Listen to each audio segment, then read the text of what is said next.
Welcome to another edition of World Talks here on TVP World. I'm your host, Benjamin Lee, and please join me and my guest on this next interview. Now, 4 years after Russia's full-scale invasion, nearly 1 million Ukrainians remain under temporary protection in Poland, the vast majority women rebuilding their lives while war continues at home. As policies evolve and public debate intensifies, questions of inclusion, sustainability, and solidarity are front and center. Joining us today on TVP World to assess where things stand is Kevin J. Allen, UN Refugee Coordinator for the Ukraine situation in Poland and representative of the UN High Commissioner for Refugees, overseeing the UN's response and support framework for those displaced by the war. Hello and welcome to TVP World. Thanks, Benjamin. So it has been 4 years, and if you were to look back at the first days of the war, especially the situation at the border, what would you say stand out to you the most? Well, in my over 20 years of working with the UN High Commissioner for Refugees, I've never seen such a demonstration of solidarity. The Polish people, the Polish government, local community organizations, volunteers, the private sector, all stood together to receive about 4.5 million Ukrainian refugees pouring across the border in those first 3 months. And that solidarity today remains. The situation is more complex 4 years on. And as we sit here in the studio today, Benjamin, there are 10 million Ukrainians forcibly displaced globally, about 4 million inside Ukraine, another 6 million who've fled across borders, 1 million here in Poland, as you mentioned. But the situation is challenging, to say the least, as we sit here today. All right, speaking of the challenging situation, can you tell us about the role of the UNHCR when it comes to helping the Ukrainians? As an organization, I understand you guys support legal assistance and substance when it comes to actual help. There's 3 key things that we do with partners in Poland. The first is to make sure that people have access to protection, that they can cross the border, that they can register and get status. And then the second thing is to help them access services here in Poland. That may be healthcare, going to school, getting the kids enrolled in school, help for the most vulnerable people. And the third thing that we do is link up with the private sector to help refugees get jobs and start businesses. I can understand that being quite a monstrous task with, like you mentioned, 4.5 Ukrainians coming through the border, as well as the bogged in bureaucracy, getting them legal status and everything must be quite difficult. Well, the key thing to say here is that the government of Poland really stepped up, not just the people of Poland at the community level, but the government to pass legislation within days of the full-scale invasion of Ukraine to legally give people the right to health care, the right to enroll their kids in school, the right to start businesses and to start working. And if you step back and look at what that has meant over the last several years, Poland has essentially turned a humanitarian crisis into an opportunity whereby Ukrainian refugees have contributed to 2.7% of the gross domestic product of Poland. About 75% of Ukrainian refugees are working here in Poland. They've started an astounding 100,000 businesses since 2022. So on the one hand, you have a situation in Ukraine which is tragic, but on the other hand, this is a story of the strength and resilience of the Ukrainian people and of the human spirit. Right, it does actually have brought some economic benefits for Poland as well, like you mentioned, but the perception of it doesn't seem to be the case. So we have a very polarized society right now when it comes to the topic of Ukraine, and especially the refugees coming into Poland. And with the division of the Polish society, there's also a part of the Poles who view Ukrainians as a beneficiary of the Polish hospitality and from Polish financial aid as well. Where do you think this kind of divide comes from, and is it mostly a misconception? Yeah, well, the first thing that I would say is it's important to think about where the Ukrainian people came from in the current situation. The war rages on. No place is safe in Ukraine. In 2025, we saw a 31% increase in civilian casualties. 2.5 million homes of Ukrainians were destroyed, and 20% of the country is occupied. So the Ukrainian refugees who are here in Poland are going through a highly traumatic situation. 4 years of being separated from their home, 4 years of being separated perhaps from their husband or from dad if he's on the front lines fighting.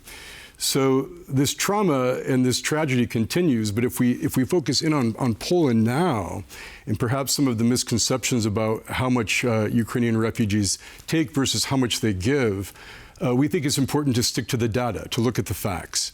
A key fact I already mentioned, Ukrainian refugees have contributed to almost 3% of the GDP of Poland. This is astounding. Another thing that's very important to mention is that by taking jobs that perhaps Polish people would not always take, they filled the labor gap and actually drove up Polish wages.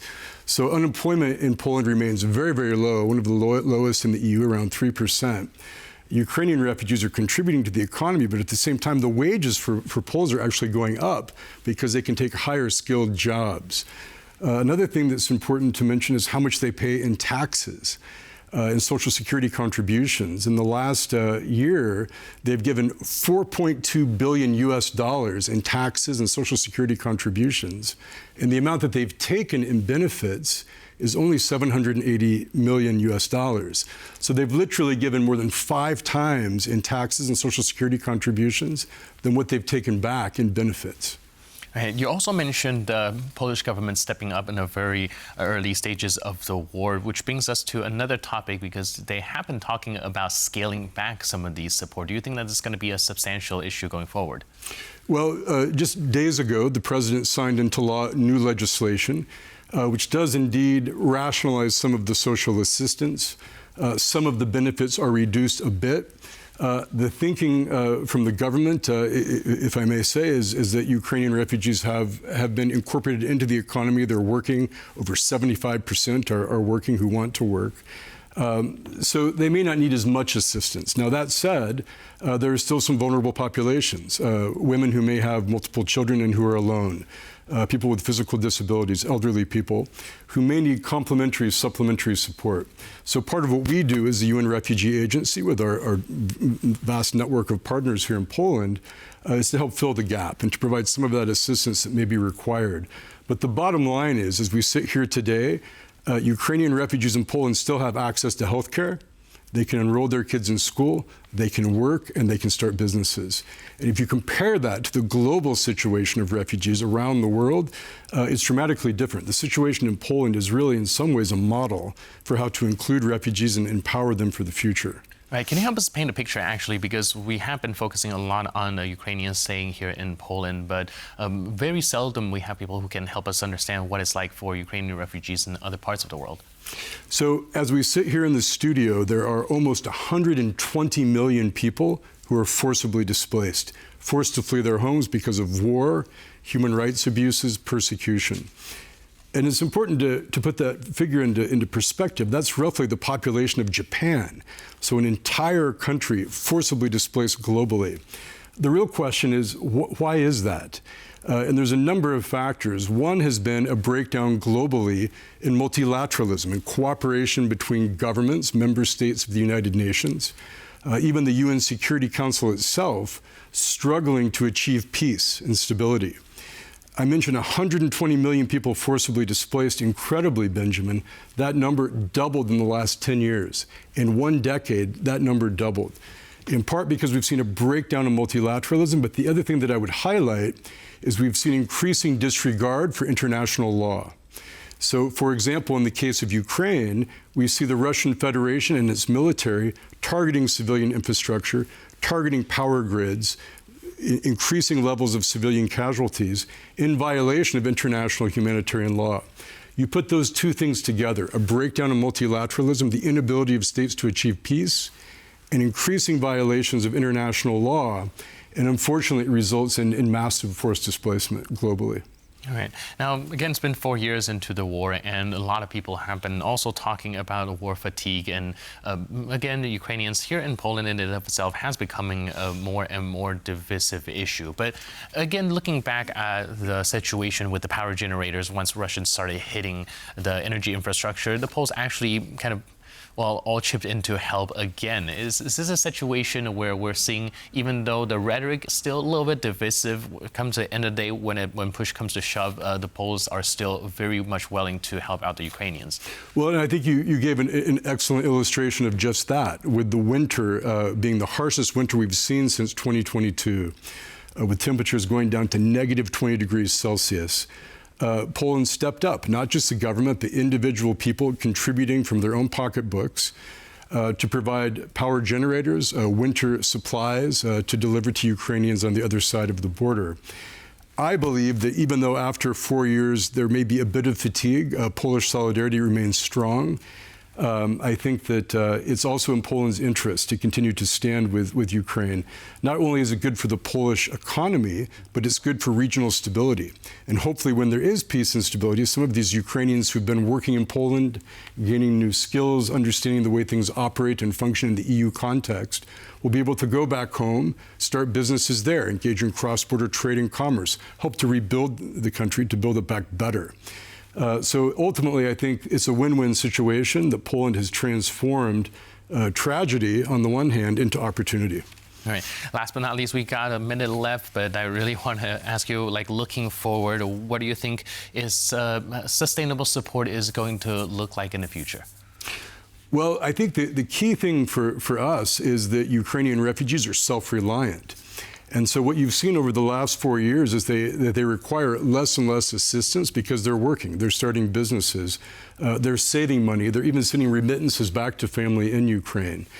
So our mantra really is to try to empower refugees, to stand with them, also to stand with the Polish people who've supported the Ukrainian refugees. So that ultimately it's a win-win scenario for everybody, and hopefully, when there's peace and stability, they can go back home, rebuild the country, and the two nations can engage in commerce and exchange in the future. Right, thank you so much. Really appreciate it. Thanks for your input and insight, and thanks for being with us on TVP World. Thanks very much.